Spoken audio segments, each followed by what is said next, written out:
Good day and welcome back to Celebrity WatchGist, the only place on the internet where royal drama hits harder than a crown falling off a head. Now, buckle up, because today's story is the kind of chess move that would make even the most seasoned royal watcher drop their tea.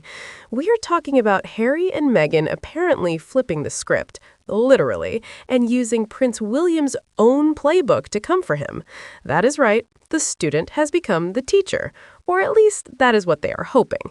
Quick favor, if you are loving this content, hit that subscribe button right now. Over 92% of viewers watching this have not subscribed yet. It's free, it takes a second, and it genuinely means the world to us.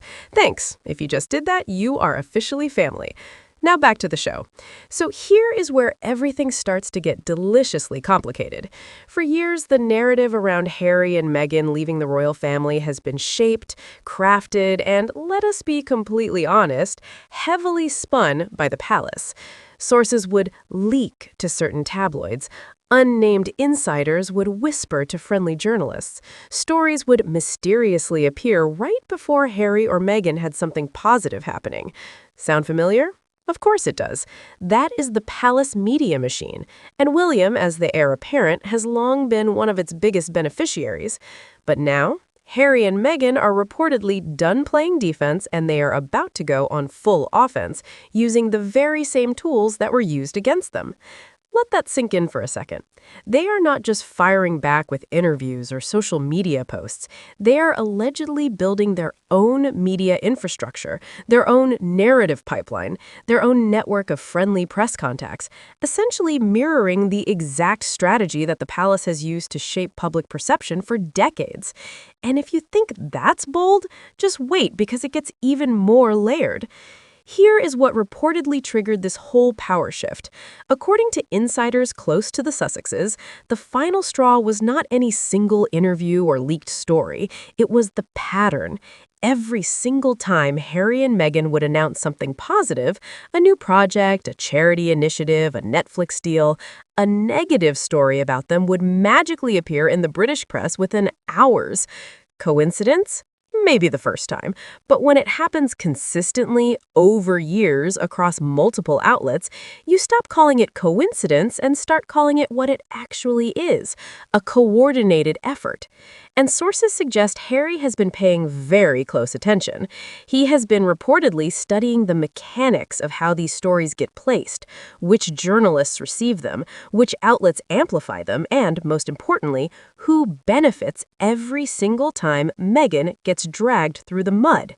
The picture that reportedly emerged was not pretty, and now the Sussexes are said to be ready to use that same map, but in reverse. Now, here is where Meghan's strategic mind comes into full view, because while Harry has the royal insider knowledge of how the palace machine works, Meghan has something arguably more powerful: Hollywood instincts and American media savvy.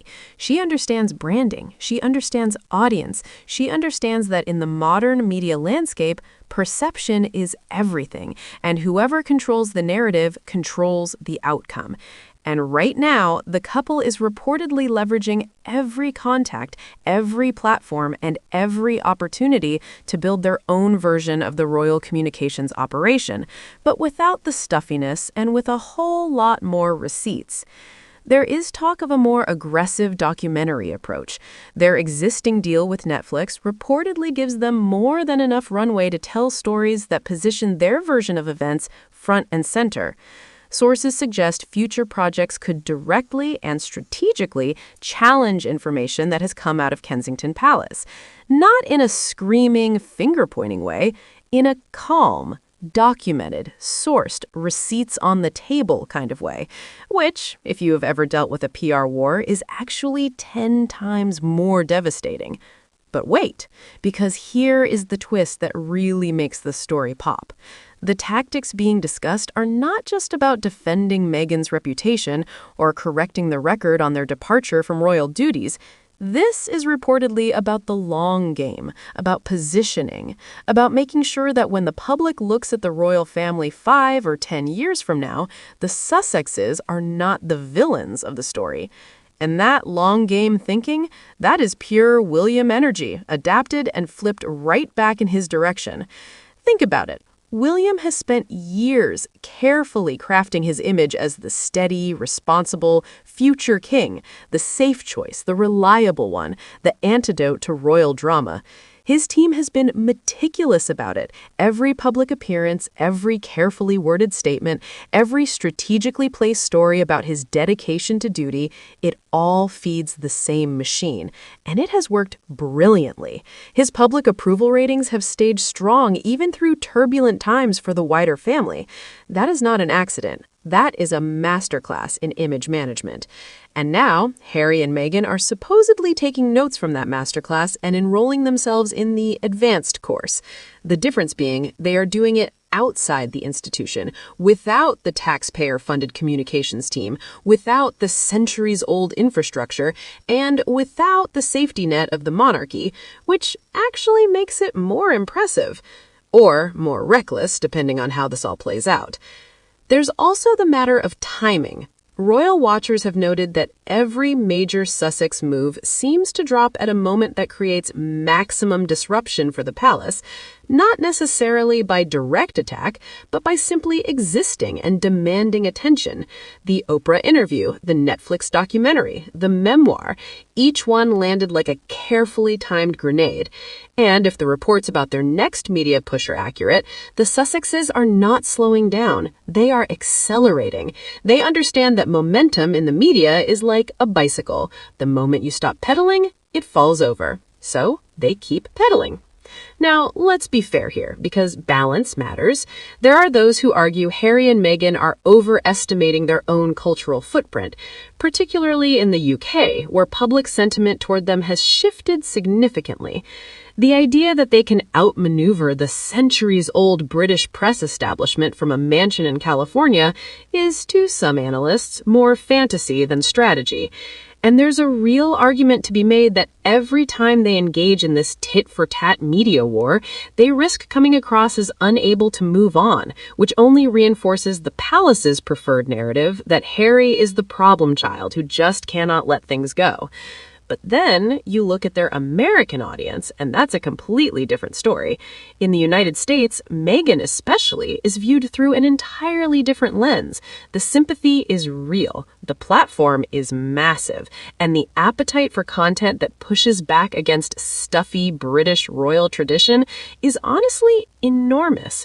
So while the UK may be a tough crowd, the global media game is one where the Sussexes are absolutely still competitive players, and William's team reportedly knows it. That tension between the British press narrative and the global audience reality is exactly the battlefield where this next chapter of the royal war will be fought, and both sides know that whoever shapes the dominant story will influence how history actually remembers this whole saga. The stakes could not be higher, and the moves could not be more calculated. So, what does all of this mean for the future of the royal family? Well, if the Sussexes truly commit to this strategy and execute it with the kind of precision their critics have always underestimated them of having, William may find himself dealing with something far more complicated than a rebellious younger brother. He may be dealing with an equally sophisticated media operation that knows all the same tricks because they lived through them firsthand. And in that scenario, the real loser might not be any single person. It might be the institution of the monarchy itself, caught between two camps, each using modern media tactics to fight a very old-fashioned battle for legacy, loyalty, and public love. There you have it, one of the most calculated, layered, and frankly fascinating power plays in modern royal history, playing out in real time right before our eyes. The game is not over, not by a long shot. Thank you so much for watching. You are genuinely the reason we keep making these videos. We'll see you in the next one.